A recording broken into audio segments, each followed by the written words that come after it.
زیتون T V, بدلیں زندگی۔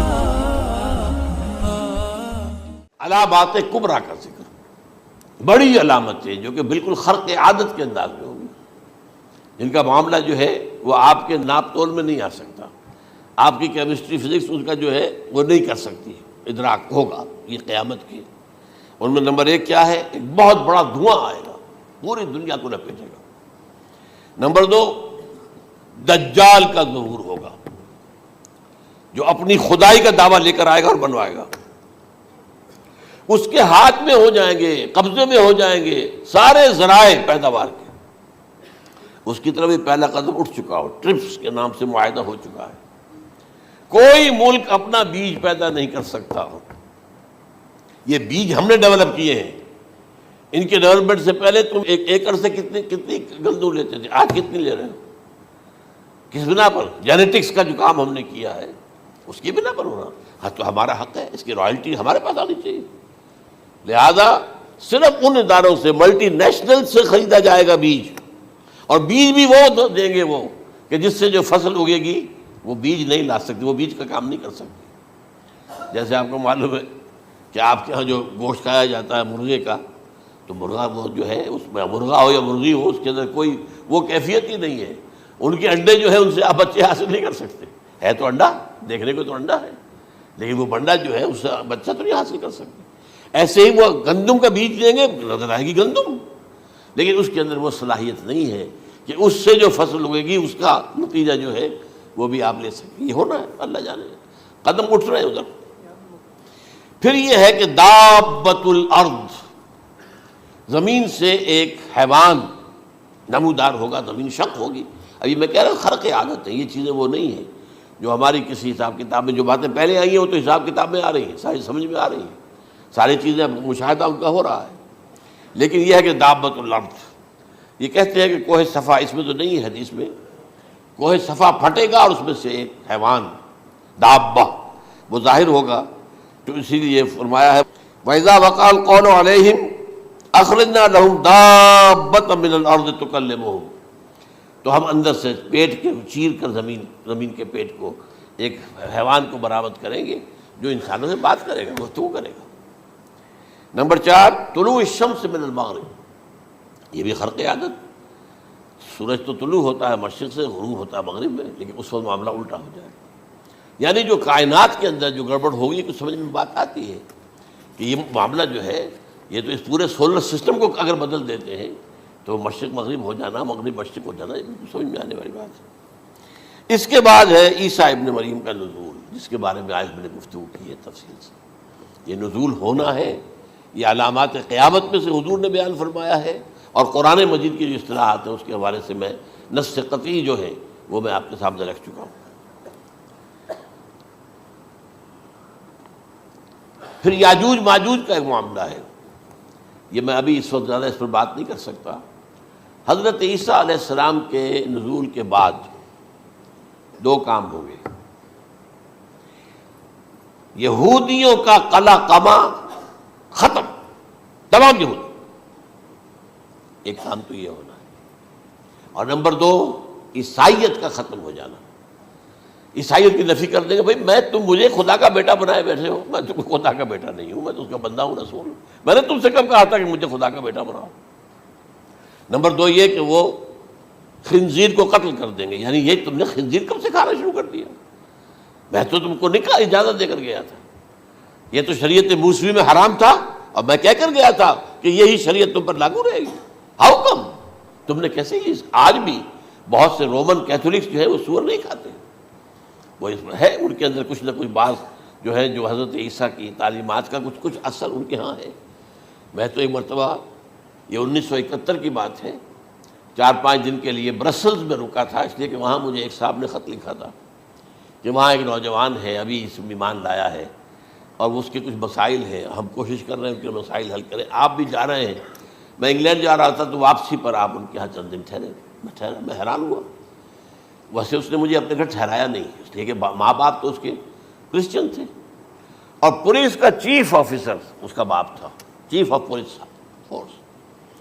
اس نے مجھ سے 1 دن کھانے پہ بلایا، میں ہوٹل میں ٹھہرایا مجھے، اس نے کہا آپ اطمینان سے یہاں کھانا کھائیں، اس گھر میں نہ آج تک کوئی شراب کی بوند آئی ہے اور نہ ہی کوئی بوٹی آئی ہے سور کی۔ Roman Catholics. اب اکلوتا بیٹا تھا یہ عبدالعزیز، اس نے بعد میں نام رکھا، وان کینٹر اس کا نام تھا جو کہ اوریجنل تھا، پھر اس نے نام رکھا عبدالعزیز وان کینٹر، پرانا نام بھی بحال رکھا۔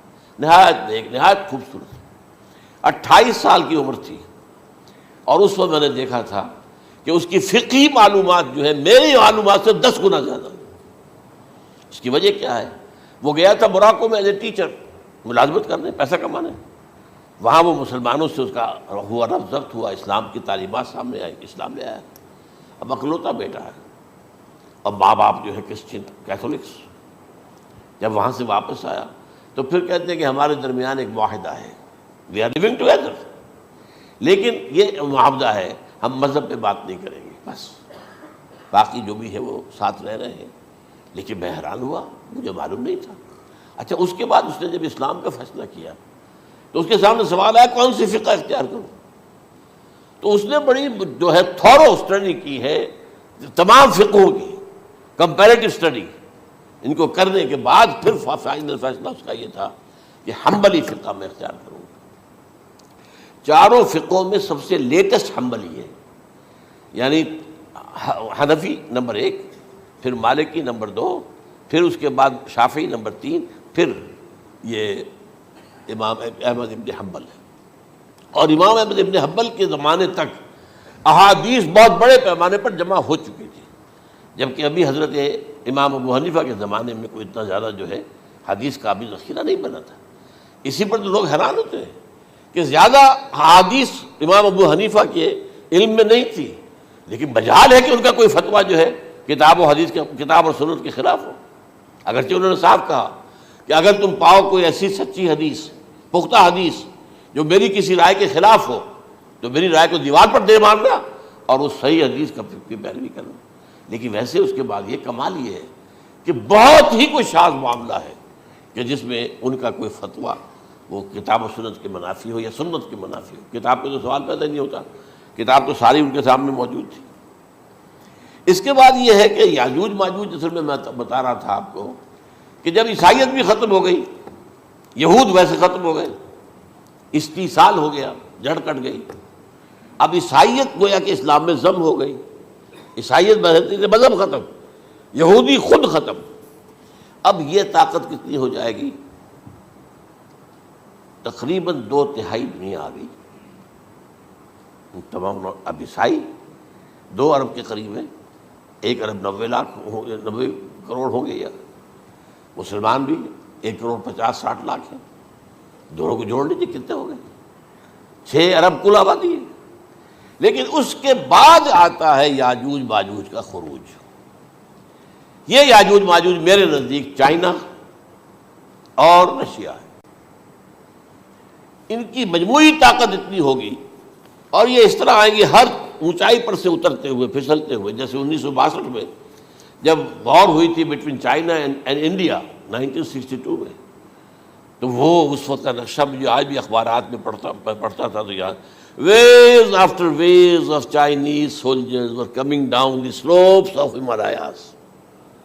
یہ تو وہ ہے نا جن کی تعداد کا کوئی حساب نہیں ہے، اور رشیا اور یہ مل کر جو ہے، میرا اندازہ یہ ہے کہ جب پہلے ملحمۃ العظمیٰ ہوگی وہ عیسائیوں اور مسلمانوں کے درمیان، اس وقت یہ دونوں پاورز نیوٹرل رہے گی، لیکن غالباً یہ بات طے کر لیں گی کہ ویپنز آف ورلڈ جو ہے ماس ڈسٹرکشن، یہ استعمال مت کرنا، اگر یہ ویپنز آف ماس ڈسٹرکشن استعمال کرو گے تو ہم میدان میں آ جائیں گے۔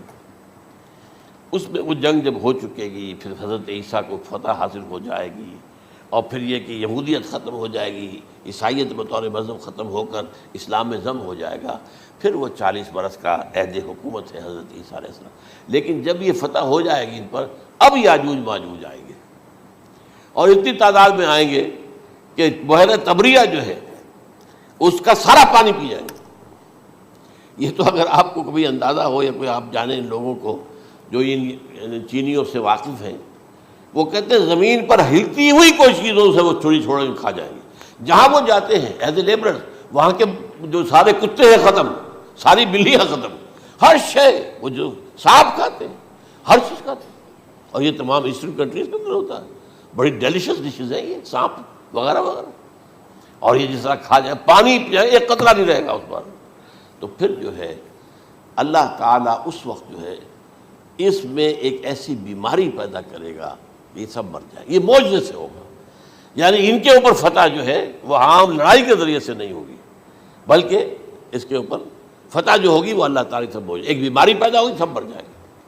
اور اس کے بعد اللہ تعالیٰ ایسے پرندے بھیجے گا بڑی لمبی لمبی گردنوں والے، وہ ان سب کو کھا جائیں گے. جیسے ہمارے ہاں گدھ ہوتے ہیں وہ ان کو صاف کر دیں گے. ورنہ تو یہ ہے کہ پوری دنیا کے اندر جو بدبو اور جو پیدا ہوتا معاملہ اس سے، تو اس نوع انسانی کی بقا ممکن نہیں تھی. ان کے خاتمے کے بعد پھر یہ ہوگا کہ حکومت اسلامی جو ہے پوری دنیا میں حضرت مسیح علیہ السلام کی ہوگی. 45 برس وہ رہیں گے، اسی میں وہ کہلن بھی آ جائے گا، وہ فی المہد و کہلن جو میں نے شروع میں بیان کیا تھا. اسی میں پھر یہ ہے کہ وہ شادی بھی کریں گے، ان کی اولاد بھی ہوگی، اور پھر ان کا انتقال ہوگا تو حضرت حضور صلی اللہ علیہ وسلم کے حجرے میں، وہیں پر جہاں حضور اور ابو بکر اور عمر رضی اللہ تعالیٰ عنہم دفن ہیں، وہیں پہ ان کو دفن کیا جائے گا. اور قیامت کے دن حضور فرماتے ہیں کہ میں اور یہ تینوں ساتھ نکلیں گے. تو یہ ہے والات و واقعات. بہرحال اس میں یہ ہے کہ یہ نوٹ کر لیجئے کہ جہاں تک ہمارے ہاں آج کل کا معاملہ ہے، میرے نزدیک میں یہ کہنے پر مجبور ہوں، جو رفع و نزول مسیح کو نہیں مانتا وہ کم سے کم منکر حدیث ضرور ہے. میں اس سے کم کا فتویٰ نہیں دے سکتا. اب یہ ہے کہ جو لوگ مہدی کو نہیں مانتے ان کا معاملہ میں مختلف سمجھتا ہوں. چند منٹ لے رہا ہوں آپ کے، اور اس لیے کہ ان کی حدیثیں صحیحین میں نہیں ہیں، بخاری مسلم میں نہیں، اور یہ کہ بہرحال ان کا معاملہ جو ہے وہ ایسا نہیں ہے حضرت عیسیٰ کا. حضرت عیسیٰ کے آنے کا جو کچھ ہوگا وہ تو میں نے آپ کے سامنے بیان کر دیا. لیکن یہ ہے کہ حضرت مہدی ہمارے نزدیک اس میں خرق عادت کوئی ہے ہی نہیں. جیسے ہر صدی کے مجدد ہوتے ہیں، آخری صدی کے مجدد وہ ہوں گے، اور میرے نزدیک یہی آخری صدی ہے، اور اسی میں حضرت مہدی کا ظہور ہو جانا. سعودی عرب میں کوئی خانہ جنگی ہوگی کسی بادشاہ کے انتقال پر، اور پھر اس وقت یہ ظاہر ہوں گے. اس وقت ملک کے حالات کو سنبھالنے کے لیے لوگ ان کو زبردستی نکالیں گے، چھپے ہوئے ہوں گے ایک گھر میں. یہ حضرت ام سلمہ رضی اللہ تعالی عنہ کی روایت ہے کہ ایک بادشاہ کے انتقال پر یہ خانہ جنگی ہو جائے گی، اور ایک شخص مدینے سے بھاگ کر مکے میں چھپ جائے گا. یہ تو ہے ان کے الفاظ، میں توجیہ کر رہا ہوں. یہ لوگ ان کی طرف دیکھ رہے ہوں گے کہ یہ جو وقت آیا ہے فتنے کا ہماری قوم پر، ہمارے ملک پر، تو ان کی شخصیت ایسی ہے کہ یہ بیچ میں آئیں، صلح صفائی کرائیں، اور وہ جو ہے اس ذمہ داری سے بچ کر بھاگیں گے اور جا کر مکے میں چھپ جائیں گے.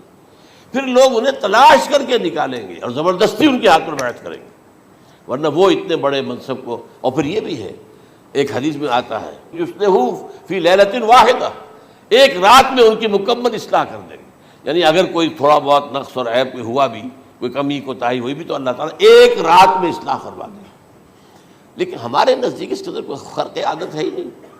البتہ جو کہتے ہیں اہل تشیع، وہ خرق عادت ہے کہ ان کے 12ویں امام جو ہے وہ بچپن ہی کے اندر اس خوف سے کہ جو بنو عباس بادشاہ ہیں وہ ان کو قتل کر دیں گے، تو وہ ایک غار میں چھپا دیے گئے.